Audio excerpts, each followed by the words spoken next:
Baik, selanjutnya yang kedua adalah kemitraan atau partnership. Ya, biasa disebut persekutuan. Oke, yang pertama ada beberapa jenisnya. Perum, ya, general partnership, ya ikut aktif ini pemiliknya, tapi secara terbatas. Ya. Kemudian ada PT, ya, tentunya terbatas. Ada partner, sebatas menginvestasikan dana saja, pemiliknya di situ. Kemudian persekutuan yang terbatas, pemilikannya saja, mirip operasional operasi dengan pajak yang rendah. Oke, saya kira ini cukup jelas ya, nanti tinggal monggo kalau ada yang ditanyakan ya. Oke, Boleh tanya dah Pak. Apa nanti aja Pak? nanti aja ya, Oh nggak siap. sambil jalan dulu ya. Iya Pak siap. Yang ya ini keunggulan keunggulan kelemahannya belum nih kemitraan. Nanti kalau sudah sampai yang ketiga aja, korporasi monggo sambil berjalan kita ada yang mau tanya silakan.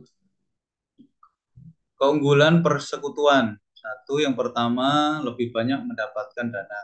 Oke, ya karena ada beberapa yang bergabung di situ ya, sebagai mitra atau sebagai partner, ya, otomatis dananya juga akan lebih besar daripada yang apa tadi perseorangan. Kemudian pengelolaannya bersama-sama sesuai keahliannya. Karena tadi ada beberapa yang bergabung, otomatis dia mempunyai skill yang berbeda. Nah, ini dikelola, oh ada yang cocoknya di sini, dia memang ahli di sini, ya. Ini bisa bergabung untuk membesarkan. Ya, bisa tumbuh lebih besar dengan kemampuan masing-masing.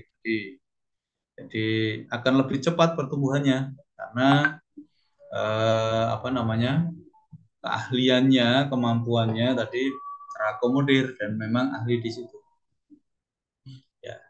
Kemudian tidak ada tarif pajak khusus sama dengan perseorangan. Jadi pajak-pajaknya mungkin tidak seperti yang bentuknya korporasi yang besar itu. Karena memang ini baru mengawali ya, nanti ada aturan-aturan khusus di perpajakannya. Ya. Oke, UMKM atau bentuknya apa itu biasanya ada pajak-pajak yang khusus. Ini keunggulannya. Selanjutnya kelemahan. Ya.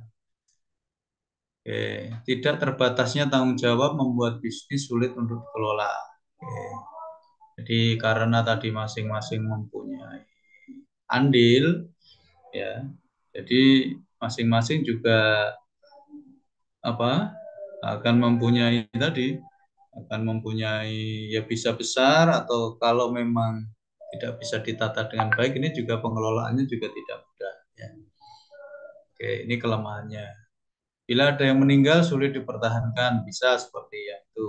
Ya, karena memang kemitraan tadi sesuai dengan keahliannya masih bertumpu pada kemampuan masing-masing mitranya, masing-masing pemiliknya, ya, masing-masing ownernya. Jadi ownernya mungkin bukan hanya satu, tapi kadang-kadang ya bisa seperti itu. Kenapa? Karena mungkin pelanjutnya atau anak-anaknya tidak punya passion yang sama dengan eh, orang tuanya misalnya atau yang sebelumnya. Oke.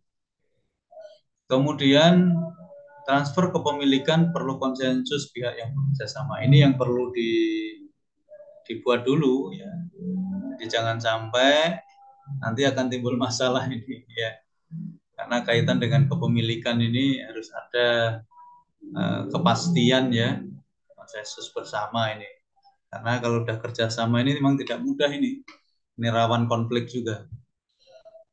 Ya, jadi ini sangat rawan, apalagi kalau sudah antar pemilik yang awal ini sudah tidak ada, ya, dilanjutkan anaknya yang tidak tahu sejarahnya secara jelas.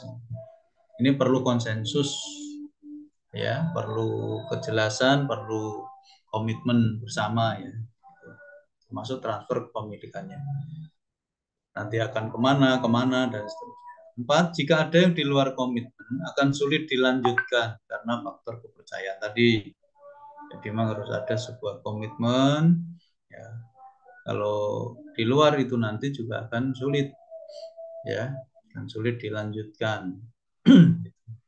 Memang kalau apa namanya sudah melibatkan 2 atau 3 pihak atau berikutnya ini yang memang menjaganya, ya, maka perlu nanti ada aturan-aturan awal yang jelas, ya, mungkin akan diperjelas di notaris dan seterusnya. Oke, ya itu ya teman-teman untuk Mas Rosid Koirudin. Oke, langsung gabung Mas Rosid Koirudin. Baik, selanjutnya tadi kelemahannya sudah, terus korporasi ya. Selanjutnya korporasi merupakan entitas bisnis yang dimiliki oleh pemegang saham. Ini sudah mulai ada pihak-pihak yang bukan pemilik awal, tapi dia sebagai pemegang saham. Bentuknya nanti tergantung sahamnya. Ya. Pengelolaannya dilakukan oleh Dewan Direktur atau direksi, ya, Board of Director. Nah, tergantung nama saja nanti. Jadi dia tidak mengelola sendiri, tapi sudah memberikan kewenangan untuk pengelolaannya itu ke sebuah badan khusus, ya, biasanya namanya nanti direksi atau dewan direktur. Oke. Jadi pemegang sahamnya ya sudah, dia pemiliknya tidak ikut di situ, ya. Mungkin dia nanti akan memilih yang dipercaya saja. Biasanya nanti dewan direkturnya ini ya orang-orang kepercayaannya, ya. Tergantung berapa saham yang dimiliki.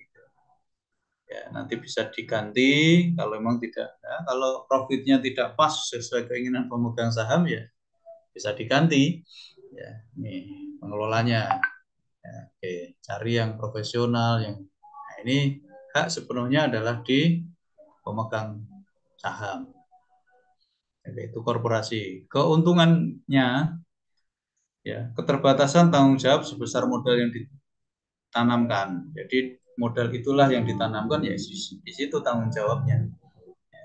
Kalau tadi Mas Solikin, ya, punya modal saham itu, ya, di perusahaan A sebesar misal 1 M, misal secara nominal dana, ya di situ tanggung jawabnya. Ya, kalau dia rugi, bangkrut perusahaan itu, ya sudah, itu tanggung jawabnya di situ. Oke. Kalau dia keuntung, ya nanti dari nilai yang dia tanamkan.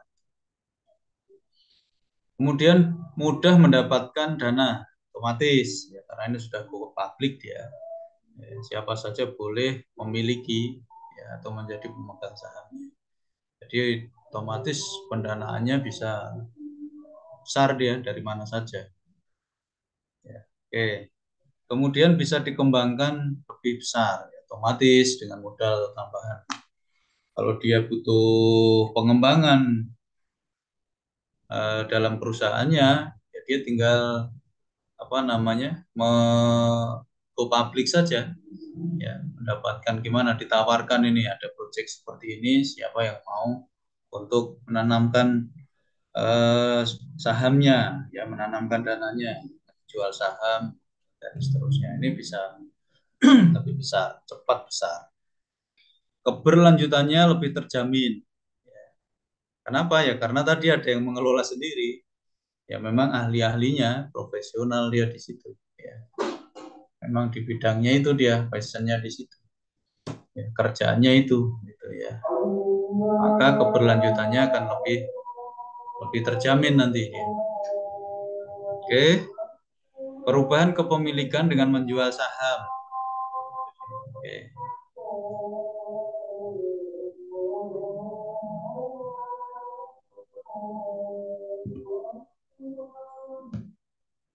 Ya, jadi kepemilikan ini kaitannya dengan sahamnya.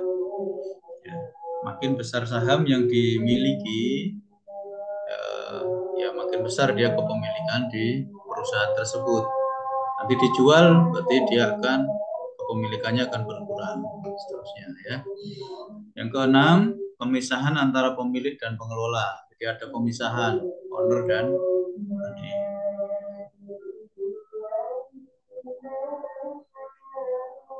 Bentar ya, ini ada bentar. Izin bentar ya.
Baik, teman-teman, mohon maaf ya.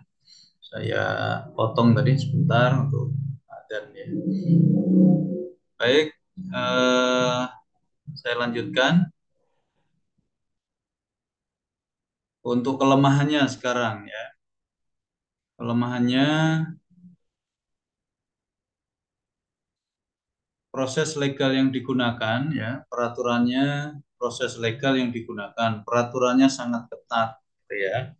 Karena ini sudah bentuknya adalah go public otomatis ya. Di sana ada peraturan-peraturan yang harus dipenuhi, otomatis juga lebih kompleks, lebih banyak ya. Syarat-syaratnya juga lebih kompleks ya. Kemudian legal formal yang digunakannya pun juga harus jelas ya, ada aturan-aturan main yang berkenaan dengan legal formalnya juga harus ditempuh. Ya, karena ini sudah ke ranah apa namanya lebih besar ya. Jadi ini sudah mulai go public, pemiliknya juga bukan orang per orang, tapi sudah mulai melibatkan banyak orang ya, karena di sana kaitan dengan pemilik sahamnya. Oke. Kemudian penghitungan pajaknya ganda, biasanya lebih pasti ini tidak hanya satu dia. Ya, dia akan melihat nanti yang biasa kerja di perbankan itu. Ada yang kemarin di Bank Jatim kan itu.